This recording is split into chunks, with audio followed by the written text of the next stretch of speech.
আল্লাহ তাআলা বলছেন ইয়া আইয়ুহাল মুযাম্মিল কুম ফাআনজির ওয়া রাব্বাকা ফাকাব্বির। আল্লাহ তাআলা ডাক দিয়ে বললেন, হে চাদর আবৃত ব্যক্তি, কুম দাঁড়াও, ফাআনজির তোমার রবের কথা বলার জন্য, তোমার রবের জিকির করার জন্য, তাসবিহ করার জন্য তুমি কি হয়ে যাও, দাঁড়ায়া যাও। তুমি লম্বা লম্বা বিশ্বনবী সাল্লাল্লাহু আলাইহি সাল্লাম রোজার মাসে এই যে সিয়ামে যে তারাবি তিনি পড়তেন, তিনি যে নামাজ আদায় করতেন, শুধু সেই মাসেই নয়, তার জীবনের রাতের যে অর্ধভাগ অথবা 1/3 অংশ এর বেশি তিনি সালাত আদায় করে সময় কাটিয়ে দিয়েছেন। সুবহানাল্লাহ।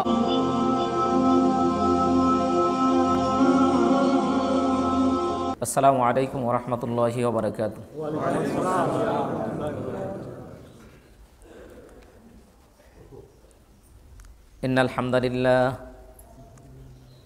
ইন্নাল হামদালিল্লাহি রাব্বিল আলামিন ওয়াল আকিবাতু লিল মুত্তাকিন والصلاة والسلام على سيد المرسلين فقد قال الله تعالى في كلامه المجيد أعوذ بالله من الشيطان الرجيم بسم الله الرحمن الرحيم يا أيها الذين آمنوا كتب عليكم الصيام كما كتب على الذين من قبلكم لعلكم تتقون أياما معدودات فمن كان منكم مريضا أو على سفر فعدة من أيام أخر وعلى الذين يطيقونه فدية طعام مسكين فمن تطوع خيرا فهو خير له وأن تصوموا خير لكم إن كنتم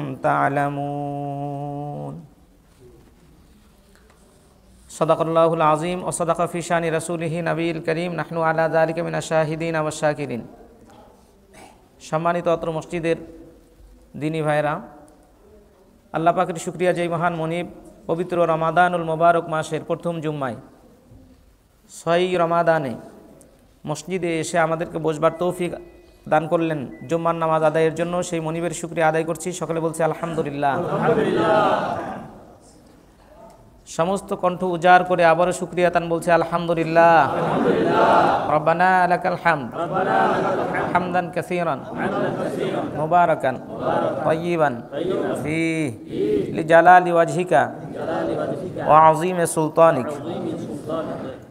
সেই সাথে দরুদ ও সালাম পাঠ করছি পথহারা মানুষের পথের দিশা যিনি দিয়েছেন, রমাদানুল মোবারক মাসে যিনি আমাদের জন্য দিনকে বিজয় করেছেন, সেই প্রিয় হযরত সাল্লাল্লাহু আলাইহি ওয়াসাল্লামের প্রতি দরুদ ও সালাম পাঠ করছি। সকলে বলছি সাল্লাল্লাহু আলাইহি ওয়াসাল্লাম। জীবনের গুরুত্বপূর্ণ মুহূর্তে আমরা রমাদানুল মোবারকের মতো মাস পেয়ে সকাল সকাল যেই মনিব আমাদেরকে তার ঘরে কবুল করলেন, এটা আল্লাহ পাকের দয়া মায়া কৃপা ছাড়া আর কিছু নাই। বলেন ঠিক না? ঠিক। আমরা ইচ্ছা করলেও আসতে পারতাম না যদি মহান মনিব কবুল না করতেন। মনিব আমাদেরকে কবুল করেছেন রমাদানুল মোবারক মাসের মতো গুরুত্বপূর্ণ মাসে, কোরআন নাজিলের মাসে আমরা যারা আল্লাহর ঘরে আসলাম, আমাদের কাছ থেকে আজকে কয়টি রোজা চলে যাচ্ছে ভাই? 6টি রোজা চলে যাচ্ছে। আমি গত জুম্মা আলোচনা করেছিলাম যে রমাদানুল মোবারক মাস কোরআন নাজিলের মাস, অবতীর্ণের মাস। আমরা যত নসিহা শুনেছি, যত আলোচনা শুনেছি, সেই আলোচনাগুলোর এখন আমল করার মাস। কিসের মাস?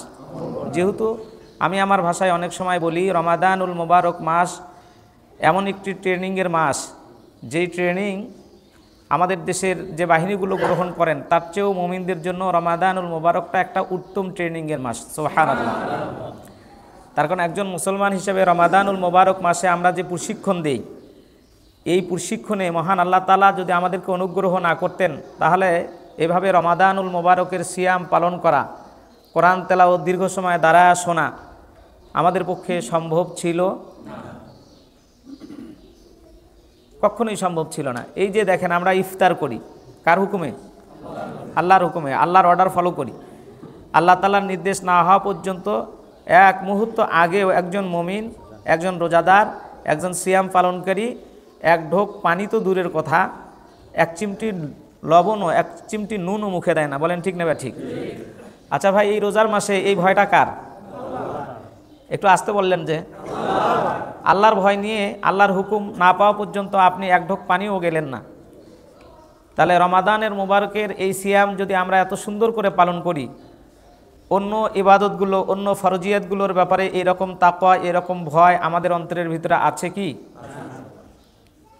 হ্যাঁ, এই ভয়টাই সব ক্ষেত্রে যদি আমাদের থাকে, আলহামদুলিল্লাহ আমরা সত্যিকারের মুসলিম। আলহামদুলিল্লাহ বলবেন না? আলহামদুলিল্লাহ। এখন রোজার ব্যাপারে যদি এই ভয় থাকে, আপনি রমাদানুল মুবারক মাসের সিয়াম পালন করে সেখানে আপনি 100-এর মধ্যে 99 কিংবা 100ই নাম্বার পাচ্ছেন, কিন্তু অন্য ইবাদতে যদি আপনার সেখানে 20-25 কিংবা তারও নিচে যদি আপনার কি থাকে, নাম্বার থাকে, তাহলে সেই নাম্বার দিয়ে একটি ছাত্র 11টি সাবজেক্টে পরীক্ষা দিয়ে তার যেমন পাস করা দরকার, সে যদি সবগুলো সাবজেক্টেই যদি 33-এর ওপর পাস মার্ক থাকে, তবে সে কিন্তু অন্তত পক্ষে ফেলের হাত থেকে বাঁচলো। বলেন ঠিক না ঠিক?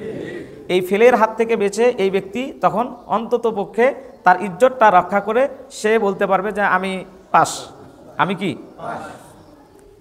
এখন এই ছাত্র যদি মনে করে আমার একটা সাবজেক্টে গোল্ডেন জিপিএ আর বাকি 5টা-6টাতে সে একেবারে এফ গ্রেড, গ্রেডটা কি, এই এফ গ্রেড নিয়ে সে কখনো কি ওই পাশের কাতারে যেতে পারবে? সে কি পরবর্তী ক্লাসে উত্তীর্ণ হতে পারবে? সম্মানিত ভাইরা আমার, রমাদানুল মুবারক মাস বান্দার যে তাকওয়া অর্জনের মাস, এই তাকওয়া অর্জনের মাসে বান্দার প্রত্যেকটি ফরজিয়াতগুলোর দিকে নজর দেওয়া উচিত। কি দেওয়া উচিত? প্রত্যেকটি ফরজগুলো সঠিকভাবে পালন করা উচিত। যদি আমাদের প্রত্যেকটি ফরজ সঠিকভাবে পালন না হয়, সিয়ামের মতো একটি ফরজে আমরা নির্দিষ্ট সময়ের আগেই খাওয়া সারি না, খাওয়া দাওয়া কমপ্লিট করলাম, যাতে করে মুয়াজ্জিন ফজরের আজানটা যদি দিয়েই ফেলে তাহলে আমার সিহারি খেয়ে কোনো উপকার হলো? উপকার হলো না। এই জন্য আমরা আগে খেয়ে ফেলি, নাকি বলেন? আগে ফেলি, আগে খাওয়ার পরে আমরা একটা রোজার নিয়ত করি যে আজকের দিনটা আল্লাহ তুমি আমাকে রোজা রাখার মতো তৌফিক দান করো। আবার এদিকে নির্দিষ্ট সময় হওয়ার এক মুহূর্ত আগেও যদি দুনিয়ার কোনো মানুষ, দুনিয়ার কোনো শক্তি, দুনিয়ার কোনো ক্ষমতা আপনাকে ইফতার করতে বলে, আপনি ইফতার করবেন না, কেননা হুকুম হয় নাই কার? আপনার রব্বে কারিমের, আপনার আল্লাহর, তার হুকুম হয় নাই, ওই জন্য আপনি ইফতার করছেন না। বলেন ঠিক না বা ঠিক? তাহলে এই যদি হয় আপনার রোজার শিক্ষা, তাহলে রোজার শিক্ষার চেয়েও সবচেয়ে বড় গুরুত্বপূর্ণ কাজ হচ্ছে দিন কায়েম করা। কি কায়েম করা? দিন কায়েম করা। আল্লাহর দিন আল্লাহর জমিনে যখন প্রতিষ্ঠিত হয়ে যাবে, তখন আমি গত জুম্মা বলেছি রোজার শিক্ষা বাস্তবায়ন হয়ে যাবে। রোজার কি বাস্তবায়ন হবে? শিক্ষা বাস্তবায়ন হবে। আজকে রমাদানুল মুবারক মাসের এই যে প্রথম জুম্মায় আমরা যারা আসলাম, অনেক গুরুত্বপূর্ণ বিষয়গুলো আছে। রমাদানুল মুবারক মাসের 17ই রমাদান বিশ্বনবী সাল্লাল্লাহু আলাইহি সাল্লাম হক বাতিলের একটা জিহাদ হয়েছিল বদরের প্রান্তে, মক্কা থেকে প্রায় 80 মাইল, মদিনা থেকে 80 মাইল দূরে, 130 কিলোমিটার দূরে একটি যুদ্ধ হয়েছিল, যেখানে আল্লাহ তাআলা বলেছেন কুল জা আল হক ওয়া যাহাকাল বাতিল ইন্নাল বাতিলা কানা যাহুকা। এটা সূরা আপনার বনি ইসরাইলের ভিতরে বলা হয়েছে, এরপরে সূরা আল ইমরানের ভিতরে বলা হয়েছে, সূরা আনফালের ভিতরে এই বদরের যুদ্ধের কিছু কাহিনী তুলে ধরা হয়েছে। সম্মানিত ভাইরা আমার, তাহলে সেখানে সেই 17ই রমাদান বিশ্বনবী সাল্লাল্লাহু আলাইহি সাল্লাম তিনি সিয়াম বাদ দিয়েছেন। কি বাদ দিয়েছেন? শুধু নিজেই বাদ দেন নাই, সাহাবা আজমাইনও বাদ দিয়েছিলেন। রোজার মতো একটি ফরজ বিধানকে আল্লাহ রাসূল বাদ দিয়ে সেখানে আল্লাহর দিনকে জমিনে প্রতিষ্ঠিত করে গিয়েছেন। বলেন ঠিক না বা ঠিক? সেই দিন যদি এই দিন না থাকতো, তাহলে কিয়ামত পর্যন্ত মানুষ দিনের জন্য দাফাদাফি করলেও আজকে যে সুন্দরভাবে আমরা মসজিদে এসে সালাত আদায় করার জন্য, জুম্মার নামাজ আদায়ের জন্য বসতে পেরেছি, হয়তো আল্লাহর দিন এই দুনিয়ায় থাকতো, আমরাও দিন এভাবে পালন করতে পারতাম না। সম্মানিত ভাইরা আমার, তাহলে সেই দিন বিজয় হয়েছে। সেই দিন সেই সময় কি হয়েছে? বিজয় হয়েছে। এখন ওই সময় দিন বিজয়ের যে রূপরেখাটা ছিল, কি কারণে আল্লাহ রাসূল সাল্লাল্লাহু আলাইহি ওয়াসাল্লাম কি করলেন? হক এবং বাতিলকে পার্থক্য করার জন্য, আল্লাহর দেওয়া বিধানকে প্রতিষ্ঠিত করার জন্য সেই মদিনা থেকে বদর নামক প্রান্তে গিয়েছেন। এটা জানার দরকার আছে না নাই? এই বিষয়টা আমরা আলোচনা করব ইনশাআল্লাহ। কিন্তু এরপরেও আরও গুরুত্বপূর্ণ বিষয় হলো যে জিনিসগুলো আমাদের জন্য খুবই জরুরি। রমাদানুল মুবারক মাস, আল্লাহ তাআলা এর আগে বলছি যে 10টি কারণে এর মর্যাদা বেশি। কয়টি কারণে? তার কারণ এটা নাজাতের মাস। কিসের মাস ভাই? এটা মাগফিরাতের মাস। কিসের মাস? মাগফিরাতের মাস। এটা তাহলে এটা নাজাতের মাস, এটা মাগফিরাতের মাস, এটা রহমতের মাস, এটা বরকতের মাস। এগুলো সবগুলো আমাদের জন্য। কাদের জন্য? আমাদের জন্য। এটা কোরআন নাজিলের মাস, এটা হেদায়েত পাওয়ার মাস। তাহলে আজকে 6টা রোজা যাচ্ছে, এই 6 রোজা পর্যন্ত কে কয়টি পারা তেলাওয়াত করেছি আমরা? আলহামদুলিল্লাহ, একজনের 6 পারা পর্যন্ত। আমলের মধ্যে নিয়ে আসতে হবে। কোরআন নাজিলের মাসে শুধু কোরআন শুনবই না, এরকম যাদের কোরআন পড়তে পারি না, নিয়ত করেন অন্ততপক্ষে 6টা সূরা শিখে আমরা এই 6 দিনে আসছি কিনা। যদি না এসে থাকি ভাই, রমাজানের যতই বরকত, মাগফিরাত, ক্ষমা, রহমত এগুলো আমরা বর্ণনা করি না কেন, ফজিলত যতই বর্ণনা করি না কেন, কেননা রমজানের গুরুত্ব আপনি শুনে যাচ্ছেন, এর বাস্তব রূপরেখা আপনার ভিতরে নাই। আপনার আমার ভিতরে যদি এই রূপরেখা না থাকে, তাহলে এই রমাদান দিয়ে কোনো উপকার আসবে? কোনো উপকার আসবে না। এই জন্য সর্বপ্রথম কাজ হলো রমাদানুল মুবারক মাসে বান্দার প্রথম সিদ্ধান্ত নেওয়া কোরআন তেলাওয়াত। কি তেলাওয়াত? কোরআন তেলাওয়াত। যারা পারি না কোরআন তেলাওয়াত করবো, যারা পারি তারা পড়বো। যারা কোরআন তেলাওয়াত পারি, বুঝতে পারি, তারা আগে কোরআন অন্ততপক্ষে অর্থসহ বুঝবো। কী সহ বুঝবো? অর্থসহ বুঝবো। এই কাজগুলো অত্যন্ত জরুরি। আজকে এই কথাগুলো বলতে বাধ্য হচ্ছি কেন? একজন রোজাদার ব্যক্তি সিয়াম পালন করার পরেও অন্তরের ভিতরে হিংসা থাকতে পারে? বলেন, হিংসা থাকতে পারে? আমাদের ভিতরে সেই হিংসা আছে না নাই? বদরের যুদ্ধর অন্যতম কারণ ছিল মুশরিকদের ভিতরে, কোরাইশদের ভিতরে, তাদের ভিতরে এই হিংসাটা ছিল। ঈশান্বিত যারা যখন হয়েছিল, তারা এই হিংসা থাকার কারণে পারস্পরিক দ্বন্দ্ব লেগে গেল। বাবার বিরুদ্ধে ছেলে, ছেলের বিরুদ্ধে বাবা। হয়েছে কি হয় নাই? চাচার বিরুদ্ধে ভাস্তা, ভাস্তের বিরুদ্ধে কে? চাচা। তাহলে আজকেও সেই সিয়াম আছে, সিয়াম থাকার পরেও আমাদের ভিতর থেকে এই হিংসাটা দূর হয়নি। আমরা মুআমেলাতের ক্ষেত্রে এক আর ন্যাক হতে পারিনি। এক আর কি হতে পারিনি? আপনারা আমাকে বুঝান, রমাদানুল মুবারক মাসে কোরআন তেলাওয়াত, কোরআন পড়া, কোরআন বোঝা, কোরআন শোনা, এর মর্যাদা বেশি না কম? বেশি যদি হয়, তাহলে এই কারণে কোরআন শোনার জন্য অন্ততপক্ষে এই মসজিদে খাতমুল কোরআন, এখানে কোরআন তেলাওয়াত হয়। আপনি সারাটা দিন বিভিন্ন ব্যস্ততার কারণে জানি কোরআন তেলাওয়াত করতে পারেন না, অন্ততপক্ষে মসজিদে আসলে তারাবির নামাজে শরীক হয়ে 1টি পারা 1.5টি পারা কোরআন তেলাওয়াত শোনা তো যায় ভাই, নাকি বলেন? হৃদয়ের ভিতরে মুসলমান হিসেবে একটা কম্পন তৈরি হয়, হয় কি হয় না? কেননা এটা ট্রেনিংয়ের মাস। এটা কিসের মাস? ট্রেনিংয়ের মাস। এটা আপনার দ্বারা সম্ভব ছিল না, কিন্তু সেখানে দেখা যাচ্ছে পাশাপাশি আমরা সুবিধা ভোগ করার জন্য আমরা ফরজিয়াতগুলো তো বাদেই দিয়েছি। অন্ততপক্ষে তারাবির মতো নামাজে যখন আসি, এসে আবার নামাজ খাটো করে দিয়ে, কম করে দিয়ে, অন্ততপক্ষে নিজের সুবিধা মতো। হ্যাঁ, আপনি যদি মাজুর হন, আপনি যদি অসুস্থ হন, আপনার পক্ষে যদি নামাজ পড়া সম্ভব না হয়, আল্লাহই তো রুকসুত দিছে। রুকসুত দিছে কে? আল্লাহ রুকসুত দিয়ে দিয়েছে। তাহলে এই রুকসুত আপনি পালন করেন। কিন্তু সেখানে দেখা যায় আপনি সুস্থ আছেন, সবল আছেন, ভালো আছেন, সব কিছু আপনার ব্যবসা বাণিজ্য, চাকরি বাকরি, ক্ষেত খামার, ফসল আদি সব দেখাশোনা হচ্ছে। নামাজে আসলেই আপনার শরীর দুর্বল হয়ে যায়, যায় কি যায় না? আবার অনেক সময় ওজোর আর আপত্তি দেখায়, হুজুর 20 রাকাতের জায়গায় কি একটু 8 রাকাত পড়া যায় না হুজুর? এরকম মুসল্লি আছে না নাই? অনেক আছে। আরো খাটো করতে চায়। আল্লাহ রাসূলদের সময়, সাহাবা আজমানদের সময়, তাবিঈদের সময়, তাবিঈদের সময় তারা এত লম্বা নামাজ পড়তেন। হাদিস শরীফের ভিতরে পাওয়া যায় যে তারা 36 রাকাত, 40-এর উপরে তারা তারাবির নামাজ পড়েছেন। সুবহানাল্লাহ। আর আমরা খালি শর্ট খুঁজি। আমরা শুধু কি খুঁজি? শর্ট খুঁজি, যে 20-এর কম, 8-এরও কম কিছু আছে কি না, একটু হুজুর দেন। সম্মানিত ভাইরা আমার, এই যে আমাদের অবস্থা, এই অবস্থার থেকে বের হয়ে আসতে হবে। এই অবস্থা থেকে কি হয়ে আসতে হবে? বের হয়ে আসতে হবে। আর তারাবিতে আসলে ছটপটি ভাব শুরু হয়ে যায়। তারাবিতে আসলে কি ভাব শুরু হয়? মানে আমরা তারাবি মানেই মনে করি কি? তাড়াতাড়ি। তারাবি মানেই মনে করি কি? তাড়াতাড়ি। কিন্তু তারাবি শব্দের অর্থটা কি? তারাবি শব্দের অর্থ হচ্ছে ধীর স্থির হওয়া। কি হওয়া? আরো একবার বলেন, কি হওয়া ভাই? ধীর স্থির হওয়া। তারাবি শব্দের অর্থ হচ্ছে আপনার বিশ্রাম নেওয়া, থেমে থেমে পড়া, থেমে থেমে পড়া। আপনি এই নামাজ যত দীর্ঘ করতে পারবেন, আপনার আল্লাহ তত খুশি হয়ে যাবে। সুবহানাল্লাহ। আর আমাদের পাল্লা লাগে ইমাম সাহেবদের, কার তেলাওয়াত কত স্পিড দিয়ে পড়া যায়, বলেন ঠিক নেবে ঠিক? কার তেলাওয়াত মানে কত শর্ট। 1.5 ঘন্টার নামাজ, 2 ঘন্টার নামাজ যদি আধা ঘন্টায় পরে শেষ করে দিতে পারতাম, হ্যাঁ, তাহলে মনে হয় আমি খুব ফাস্ট হয়ে যেতাম। ভাই, এই নামাজ দিয়ে তো আপনি জান্নাত পেতে পারবেন না। পারবেন? পারবেন না। আবার আমরা কিছু মাসলা খুঁজি, হুজুর এই তারাবির নামাজ, এখানে খতমে তারাবি হয়, পাশে একটু একটু অনুমতি দিলে একটা অন্য একটু জামাত করে একটু আরো শর্ট করে পড়ে যাওয়া যায় কি না যায়? এরকম চিন্তা চেতনার মানুষ আমাদের ভিতরে আছে না নাই? সম্মানিত ভাইয়েরা আমার, দুঃখের সাথে এই কথাগুলো বলছি যে আসলেই সত্যিকারে আমরা মুসলিম হয়ে আমরা প্র্যাকটিসিং মুসলিম হতে পারিনি। বাস্তবিক দিক থেকে ইসলামের বিধিবিধান নিজের অন্তরের ভিতরে আমরা লালন করতে পারছি না, যার কারণে রমাদানুল মুবারক মাস পাওয়ার মতো, যেখানে বিশ্বনবী সাল্লাল্লাহু আলাইহি ওয়াসাল্লাম বলেছেন যে মান সামা রমাদানান ঈমানান ওয়া ইহতিসাবান গুফিরা লাহু মা তাকদ্দামা মিন যামবি। বলেন আল্লাহু আকবার।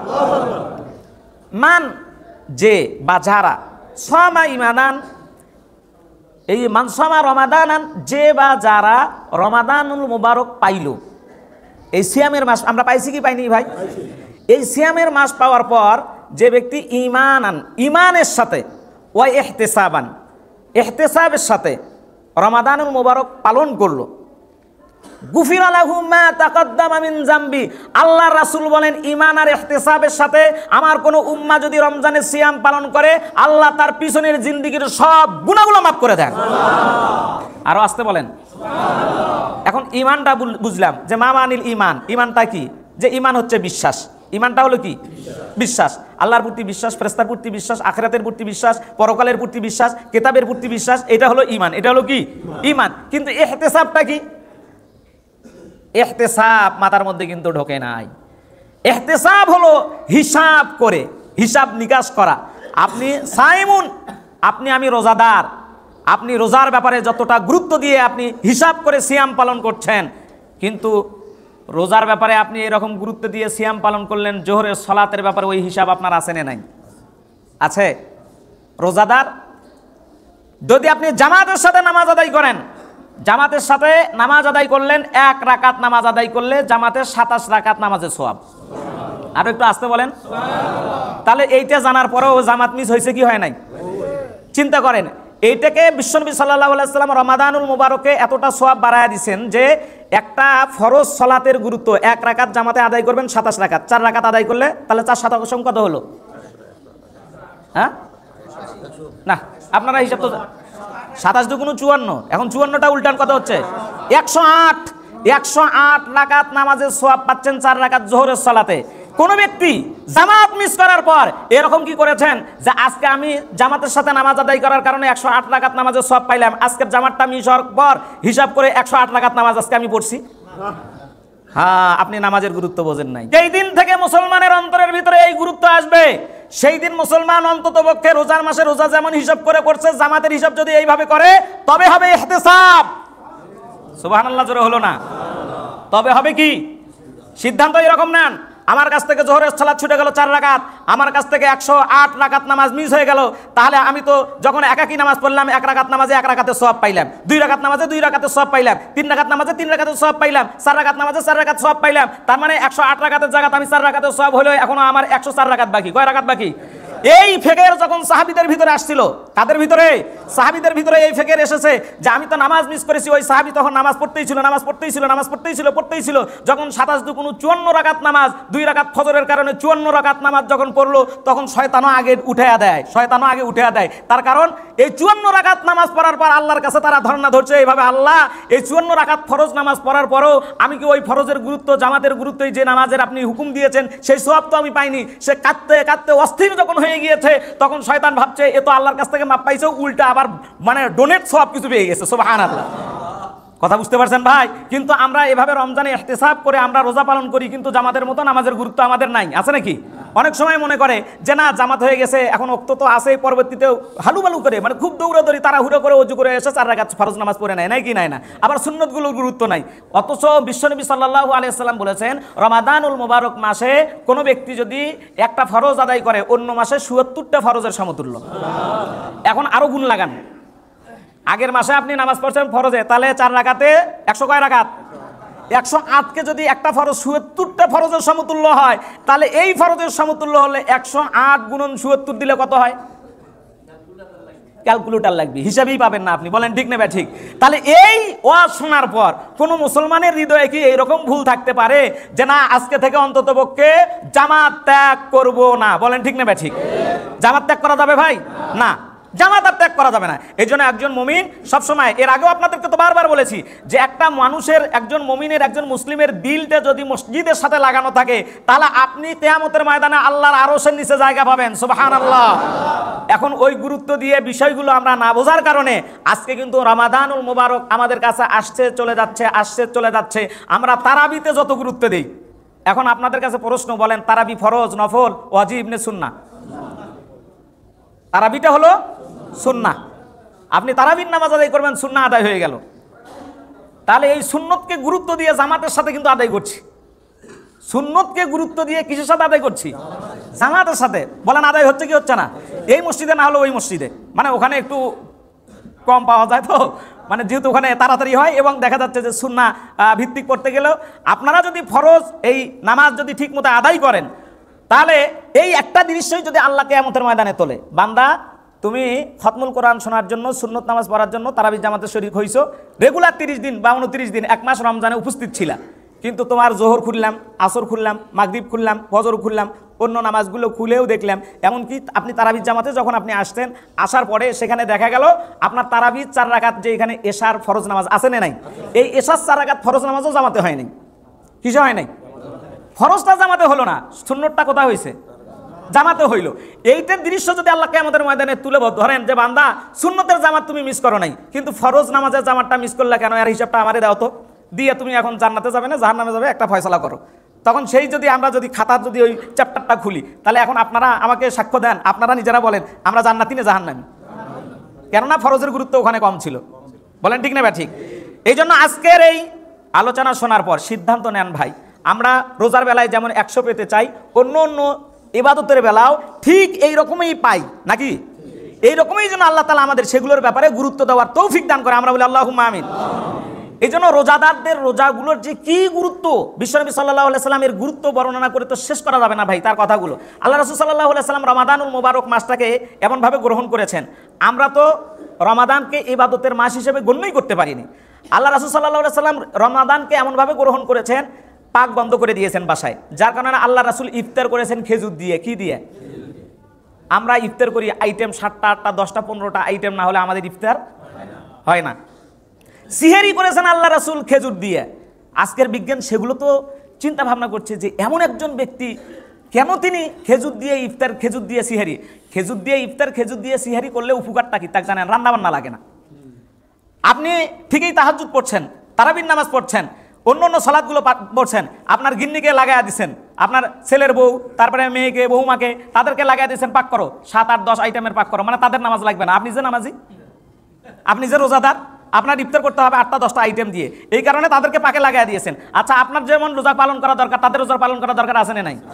এই কারণে আপনি খেজুর কিনে নিয়ে যান, খেজুর বেশি করে বাসায় রাখেন। বিশ্বনবী সাল্লাল্লাহু আলাইহি সাল্লাম আজওয়া নামে খেজুর 7টা করে খেজুর খাইতেন। কয়টা করে খেজুর খাইতেন? আল্লাহ রাসূল সাল্লাল্লাহু আলাইহি সাল্লাম আমাদের জন্য 2টা জিনিসকে মহা ঔষধ বানায়া দিয়েছেন, সুবহানাল্লাহ। একটা হলো কালিজিরা, আর একটা হলো মধু, আর একটা হলো কি? মধু।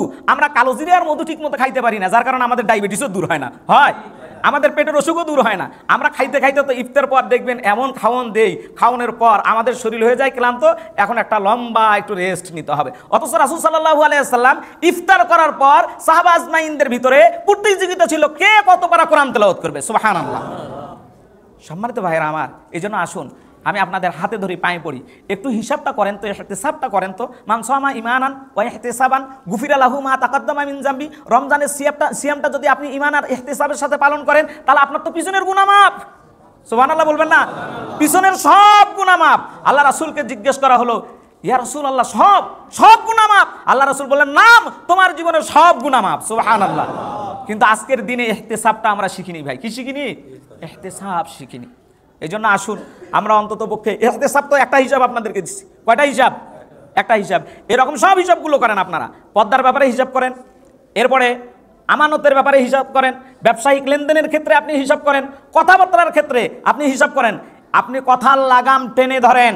বিশ্বনবী সাল্লাল্লাহু আলাইহি সাল্লাম বলেছেন, রোজাদার যদি তার জবানকে হেফাজত না করতে পারে, তার তো রোজাই নয়, যেহেতু তার জবানটা কি হয় নাই? হেফাজত হয় নাই। এই জন্য জবানটার হেফাজতের দরকার আছে না নাই? আছে। আর তারাবিতে যখন দাঁড়াবো, তখন ইমাম সাহেব সহ এখানে মুসল্লি যারা আছে, যদিও দেখবেন ইমাম সাহেব দ্রুত নামাজ পড়ছে, বলবেন বাবা তুমি আর একটু স্লো পড়ো। কি পড়ো? স্লো পড়ো। সাহাবা আজমাইন, আপনি সূরা মুদ্দাসসির, মুজাম্মিল পড়ে দেখেন, নবী করিম সাল্লাল্লাহু আলাইহি সাল্লামকে আল্লাহ তাআলা আদেশ দিয়েছেন, ইয়া আইয়ুহাল মুদ্দাসসির কুম ফাআনজির রাব্বাকা ফাকাব্বির ওয়া সিয়াবাকা ফাতাহহির। বলেন আল্লাহু আকবার। আল্লাহ নিজে ডাক দিয়ে, এই অর্ডারগুলো কিন্তু আল্লাহর, আমি হুজুরের নয়, আমি এখানে খতিবের নয়, এই অর্ডার কার? আল্লাহর। আল্লাহর অর্ডার। আল্লাহ তাআলা বলছেন, ইয়া আইয়ুহাল মুজাম্মিল কুম ফাআনজির ওয়া রাব্বাকা ফাকাব্বির। আল্লাহ তাআলা ডাক দিয়ে বললেন, হে চাদর আবৃত ব্যক্তি, কুম দাঁড়াও, ফাআনজির তোমার রবের কথা বলার জন্য, তোমার রবের জিকির করার জন্য, তাসবিহ পড়ার জন্য তুমি কি হয়ে যাও? দাঁড়ায়া যাও। তুমি লম্বা লম্বা। বিশ্বনবী সাল্লাল্লাহু আলাইহি সাল্লাম রোজার মাসে, এই যে সিয়ামে যে তারাবি তিনি পড়তেন, তিনি যে নামাজ আদায় করতেন, শুধু সেই মাসেই নয়, তার জীবনের রাতের যে অর্ধভাগ অথবা 1/3 অংশ, এর বেশি তিনি সালাত আদায় করে সময় কাটিয়ে দিয়েছেন। সুবহানাল্লাহ। আর আমরা ভাই 6টা রোজা যাচ্ছে, 6টা রোজায় আপনি রাতের কয় অংশ আপনি আপনি কতটুকু অংশ আপনি ইবাদতে কাটিয়ে দিয়েছেন? দিয়েছি কি 1/4 1/3 আচ্ছা, তার কম 2 ঘন্টা আপনি নামাজে কাটিয়ে দিয়েছেন না। তারাবি তো এখানে ধরেন যদি আপনি তারাবিতে আসেন, সর্বোচ্চ আমাদের ইমামদের তারাবি পড়তে সময় লাগে 1.5 ঘন্টা। কয় ঘন্টা? আচ্ছা না, আমি যেখানে তারাবির নামাজ পড়ি আলহামদুলিল্লাহ, সেখানে আমাদের 2 ঘন্টা সময় লাগে।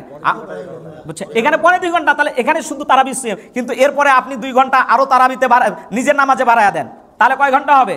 4 ঘন্টা। আল্লাহর কাছে একটা হিসাব দিতে আপনার সুবিধা হবে, হবে কি হবে না? যেহেতু রমাদানুল মুবারক মাস বরকত দিয়ে ভরপুর করার মাস, বলেন সুবহানাল্লাহ।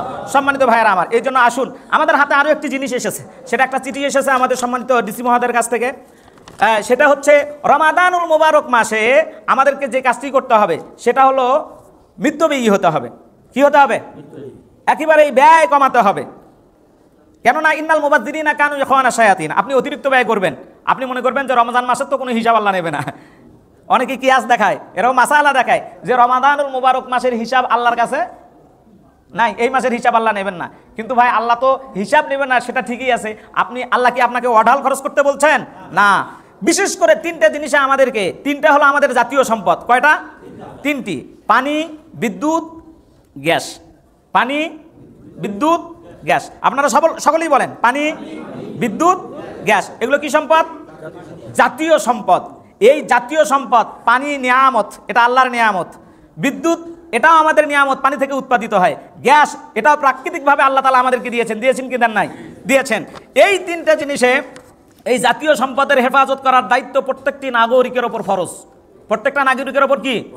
এইটা যদি আপনি খরচ করে ফেল দেন, এইটার হিসাব কিয়ামতের ময়দানে আপনাকে আমাকে দিতে হবে, হবে কি হবে না?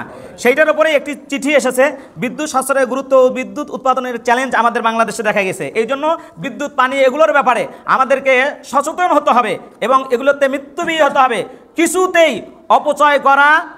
আপনি অজু করতে বসছেন, পানি আপনি ঢেলে ছেড়ে দিচ্ছেন, চলছে তো চলছে, চলছে তো চলছে না। আপনি এই জাতীয় সম্পদ নষ্ট করতে পারেন না। আপনি বিদ্যুৎ ঘরের ভিতরে আছেন, আপনার ক্লান্তি লাগছে, ফ্যানটা আপনি সব সময়, কিংবা ঘরের বাইরে চলে গেছেন, আপনি ফ্যানটা দিয়ে রেখে যেতে পারেন না। আপনার ঘরের বাল্বটা আপনি 8টা 9টা 10টা পর্যন্ত জ্বালাতে পারেন না, কেননা এটা জাতীয় সম্পদ। কি সম্পদ? সম্মানিত ভাইরা আমার, এভাবে গ্যাস, যদিও আমাদের অঞ্চলে আমরা গ্যাস যখন নিজে টাকা দিয়ে সিলিন্ডার কিনি, গ্যাসের সিলিন্ডার পাওয়া যায় কি যায় না, এইটাতে আমরা মিতব্যয়ী। কিন্তু মাশাআল্লাহ সরকারিভাবে যখন পায় তখন দেখা যায় অনেক বাড়িতে এই গ্যাস তো মনে করেন চুলাতে আগুন জ্বালায়া দিয়ে সাহেব একেবারে অফিসে চলে গেছে। এরকম দৃশ্য আমাদের সমাজে আছে, আছে না নাই? সম্মানিত ভাইরা আমার, এই জন্য আমি আপনাদেরকে গুরুত্ব দিয়ে বলবো, এই জাতীয় সম্পদগুলোর ব্যাপারে আল্লাহ রাব্বুল আলামিন আমাদেরকে হেফাজতকারী হওয়ার তৌফিক দান করুক। আমরা বলি আল্লাহুম্মা আমিন। আর আজকের যে ইহতিসাবের কথা বললাম, হিসাব নিকাশ করে সিয়াম পালনের কথা বললাম, তাহলে ফরজের গুরুত্বগুলো দেবো তো ইনশাআল্লাহ। জামাত মিস হবে না? হ্যাঁ, একটু জোরে বলেন, জামাত মিস হবে না ইনশাআল্লাহ। যদি মিস করেন তাহলে নিয়ত করবেন যে আজকের দিনে আমার তো 2 রাকাত ফজরের ফরজ সালাত মিস হয়েছে, তাহলে এই 2 রাকাত নামাজে 54 রাকাত পড়বো। কয় রাকাত? কয় রাকাত? পারবেন পড়তে?